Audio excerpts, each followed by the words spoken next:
എല്ലാവർക്കും vice zone ഫുട്ബോളിന്റെ മറ്റൊരു വീഡിയോയിലേക്ക് സ്വാഗതം. ഈ ഒരു വീഡിയോ നമ്മൾ നോക്കാനായിട്ട് പോകുന്നത് ഈ ഒരു സിറ്റി വിഎസ് റയൽ മാഡ്രിഡ് മത്സരം നടന്നിട്ടുണ്ടായിരുന്നു കഴിഞ്ഞ വീക്കിൽ. ആ ഒരു മത്സരത്തെ കുറിച്ചിട്ടും ഇനി നടക്കാനിരിക്കുന്ന ആ ഒരു ബെർണാബിൽ വെച്ചിട്ടുള്ള സെക്കൻഡ് ലെഗിനെ കുറിച്ചിട്ടുമാണ്.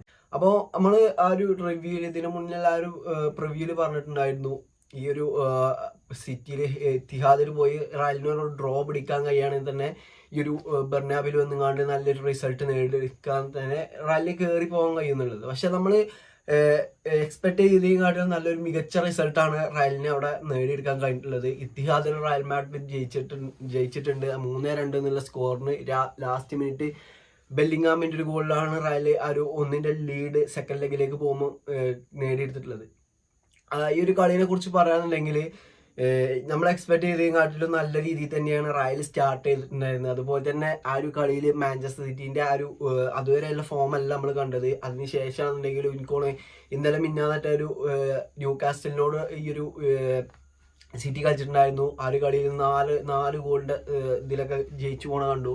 അങ്ങനെ ആ ഒരു കളി ആ ഒരു റയലിനെതിരെ നല്ല രീതിയിൽ തന്നെയാണ് സിറ്റി കളിച്ചിട്ടുണ്ടായിരുന്നത്. പക്ഷെ ആ ഒരു അവരുടെ ഒരു യൂഷ്വൽ ആ ഒരു ടാക്ടിക്സ് അല്ല എങ്കിൽ പോലും നല്ല രീതിയിൽ തന്നെ ആ ഒരു പെപ്പിന്റെ വേറൊരു കളിശൈലിയാണ് നമ്മൾ ആ മത്സരത്തിൽ കണ്ടിട്ടുള്ളത്. ആ ഒരു പെപ്പിന്റെ സാധാ ഒരു ശൈലിയല്ല അതിൽ വന്നിട്ടുള്ളത്.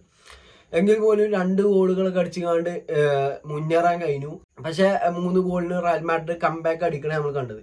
ആദ്യം നമുക്കറിയാം നല്ല രീതിയിൽ തന്നെ അറ്റാക്ക് ചെയ്ത് കളിച്ചിട്ട് നല്ല ചാൻസസ് ക്രിയേറ്റ് ചെയ്യാനും അതുപോലെ തന്നെ മെൻഡിക്കൊക്കെ നല്ലൊരു ഗോൾഡൻ ചാൻസ് കിട്ടി. പക്ഷെ അത് ആക്കി നല്ല രീതിയിൽ തന്നെ ഡിഫെൻഡ് ചെയ്യുന്നത് നമ്മൾ കണ്ടു. അങ്ങനെ നല്ല രീതിയിൽ തന്നെയാണ് റയൽ മാഡ്രിഡ് കളിച്ചുകൊണ്ടിരുന്നത്. പക്ഷെ അപ്പോഴാണ് ഈ ഒരു ഹാലൻഡ് പോയിട്ട് കളിയിലെ ആദ്യ ഗോൾ അടിക്കുന്നത്. അതിനുശേഷം കളിയാകെ മാറി എന്ന് വേണമെങ്കിൽ പറയാം. നല്ല രീതിയിൽ തന്നെ സിറ്റി കളിക്കാൻ അപ്പം മുതൽ നല്ല രീതിയിൽ തന്നെ അറ്റാക്ക് ചെയ്യാൻ ശ്രമിച്ചു. അതിനുശേഷം ഗ്രീലിഷിന് പരിക്ക് പറ്റിയാണ്ട് ഫോഡനാണ് വന്നത്. ഫോഡൻ വന്നപ്പോൾ തന്നെ എനിക്ക് ഉറപ്പായിരുന്നു നല്ല രീതിയിൽ തന്നെ ഒരു അറ്റാക്ക് കുറച്ചും പാടെ ടൈറ്റ് ആകുന്നുള്ളത്. അതുപോലെ തന്നെ സംഭവിച്ചു. നല്ല രീതിയിൽ ഫോഡൻ വന്നപ്പോൾ ഒന്നും കൂടി എനിക്ക് തോന്നുന്നു അറ്റാക്കിങ്ങിൽ കുറച്ച് ത്രെഡ് സിറ്റിക്ക് കൂടി എന്നുള്ളത്. കാരണം ആ നല്ല രീതിയിൽ തന്നെയാണ് ഫോഡൻ മത്സരത്തിൽ കളിച്ചതെന്നാണ് എനിക്ക് തോന്നുന്നത്. ഫോഡൻ കാരണം തന്നെയാണ് രണ്ടാമത്തെ ഗോൾ വന്നത്. ഒരു ഫസ്റ്റ് ഹാഫിന് ശേഷം എനിക്കറിയാം ഒരു 50-60 മിനിറ്റിനുള്ളിൽ എന്തായാലും ഒരു ഗോള് റയൽ തിരിച്ചടിക്കുന്നുള്ളത്. സെക്കൻഡ് ഹാഫിൽ ഒരു 60ാമത്തെ മിനിറ്റിനുള്ളിൽ തന്നെ ആ ഒരു ഗോൾ വന്നു. എക്സ്പെക്റ്റഡ് ഗോളായിരുന്നു എന്നെ സംബന്ധിച്ചിടത്തോളം ആ ഗോള് എംബാപ്പനെ അടിച്ചിട്ടുണ്ടായിരുന്നത്. എംബാപ്പ അടിച്ചു.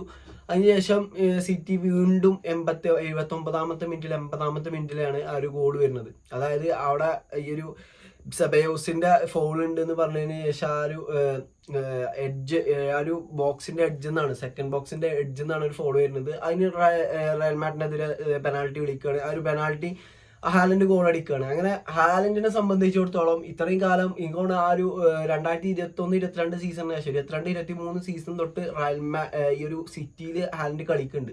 അല്ലാന്നുണ്ടെങ്കിൽ ഇതുവരെയായിട്ടും ഹാലൻഡ് കളിച്ചിട്ട് ഒരു ഗോൾ പോലും റയലിനെതിരെ നേടാൻ കഴിഞ്ഞിട്ടില്ല എന്നുള്ളതാണ്. പക്ഷെ ആ ഒരു മത്സരത്തിൽ 2 ഗോളുകൾ ഹാലൻഡിനെ സംബന്ധിച്ചിടത്തോളം നേടാൻ കഴിഞ്ഞു. അങ്ങനെ ആ ഒരു 2 ഗോള് അടിച്ചുകൊണ്ട് 2-1 എന്നുള്ള സ്കോറിൽ നിൽക്കുകയാണ്. അപ്പോഴാണ് ഈ ഒരു എംബാപ്പനെ കയറ്റി റോഡ്രിഗോനെയൊക്കെ കയറ്റി ആകെ ചേഞ്ചസ് നടത്തുകയാണ്. അങ്ങനെയാണ് സെക്കൻഡ് ഗോൾ വരുന്നത്. ഇബ്രാഹിം ഡിയാസ് വന്നിട്ട് ആ ഒരു വിനീഷ്യസ് ജൂനിയർ ആ ഒരു റൈറ്റ് ഫ്ലാങ്ങിൽ നിന്ന് അടിച്ച ബോള് എഡേഴ്സന് സേവ് ചെയ്യാണ്. അത് സേവ് ചെയ്ത ബോൾ നേരെ ആ ഒരു റിഫ്ലക്ഷൻ ആയിക്കൊണ്ട് നേരെ വരുന്നത് ഇബ്രാഹിം ഡിയാസിന്റെ കാലിലേക്കാണ്. ഇബ്രാഹിം ഡിയാസ് ഒരു ഗോൾ അടിക്കുന്നു. പിന്നെ അതിനുശേഷം ലാസ്റ്റ് മിനിറ്റ് ഗോള് നമുക്കറിയാം. അതും ഈ ഒരു വിനീഷ്യസ് ജൂനിയറിലൂടെ തന്നെയാണ് ഉണ്ടായിരുന്നത്. ആ ഒരു വിനീഷ്യസ് ജൂനിയറിന്റെ ഒരു അതൊരു അസിസ്റ്റ് ആണെന്ന് ചോദിച്ചാൽ എനിക്ക് തോന്നുന്നത് മൂപ്പര് ഒരു പോസ്റ്റിലേക്ക് നിർത്താണ്. എങ്കിൽ പോലും അതൊരു നല്ലൊരു ഗോൾ നേടിയെടുക്കാൻ ബെല്ലിംഗാമിന് സാധിച്ചു. അങ്ങനെ 3-2 എന്നുള്ള സ്കോറിന് വിജയിക്കാൻ റയലിന് സാധിച്ചു. ഇതിലെടുത്ത് പറയേണ്ട സംഭവം ആ ഒരു ബാനറൊക്കെ തന്നെയാണ്. ഈ ഒരു സിറ്റി ഫാൻസിന്റെ ബാനർ വിനീഷ്യസിനോട് കരയേണ്ട അല്ലാന്നുണ്ടെങ്കിൽ റയലിനോട് കരയേണ്ട അങ്ങനെ എന്താണ് ആ ഒരു ബാനർ പറഞ്ഞിട്ടുണ്ടായിരുന്നത്. ലാസ്റ്റ് കരഞ്ഞു പോയത് വേറൊരു ടീംസ് ആയിരുന്നു. ആ ടീംസ് ആ ബാനറും കൊണ്ടായിട്ടാണ് പോയിട്ടുള്ളത്. ഇനി അടുത്ത ബെർണാബിയിലേക്ക് വരുമ്പോൾ ആ ബാനറും കൊണ്ട് വരാൻ പറഞ്ഞിട്ടുണ്ട്. എന്തായാലും അവരതും കൊണ്ട് വരും നമുക്ക് എക്സ്പെക്ട് ചെയ്തിരിക്കാം. അപ്പോൾ എന്തായാലും ആ ഒരു വിനീഷ്യസ് ജൂനിയർ ആ ഒരു ബലണ്ടിയർ വിവാദത്തിനെ കുറിച്ചിട്ടുള്ള ഒരു റിപ്ലൈ അവർക്ക് കൊടുത്തെന്ന് പറഞ്ഞാൽ ആ ഒരു മത്സരത്തിൽ മാൻ ഓഫ് ദി മാച്ച് ആയിങ്ങാണ്ടായിരുന്നു, അല്ലെങ്കിൽ പ്ലെയർ ഓഫ് ദി മാച്ച് ആയിങ്ങാണ്ടായിരുന്നു ആ ഒരു സിറ്റി ഫാൻസിന്റെ ആ ഒരു ബാനറിന് റിപ്ലൈ കൊടുത്തിട്ടുണ്ടായത്. അങ്ങനെ ഈ ഒരു മത്സരം നല്ല രീതിയിൽ തന്നെ എൻഡ് ചെയ്യാൻ റയലിനെ കൊണ്ട് സാധിച്ചു എന്നുള്ളത് എടുത്ത് പറയാം. ഇനിയിപ്പോ സെക്കൻഡ് ലെഗ് വരികയാണെന്നുണ്ടെങ്കിൽ റയലിന് ബെർണാബിലാണ് കളി, അതൊരു അഡ്വാൻറ്റേജ് ആണ്. ഒരു ഗോളിന്റെ ലീഡ് ഉണ്ട്. അതുപോലെ തന്നെ റൂഡിഗർ, അലബ ഇവരൊക്കെ പരിക്കിൽ നിന്ന് വിമുക്തമായി ഇങ്ങോട്ട് വരികയാണ്.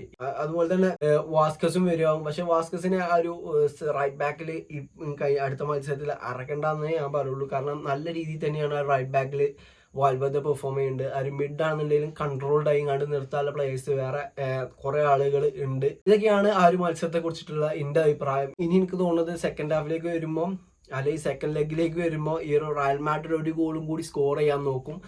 അതുപോലെ തന്നെ ആ ഒരു ഫസ്റ്റ് ഹാഫിലേക്ക് ആകും ആ ഒരു ഗോളിന് വേണ്ടിയുള്ള ശ്രമങ്ങൾ കാണാം. സെക്കൻഡ് ഹാഫിലേക്ക് പോകുമ്പോൾ അത് കുറച്ച് ബാക്കോട്ട് വലിയാൻ ചാൻസ് ഉണ്ട്.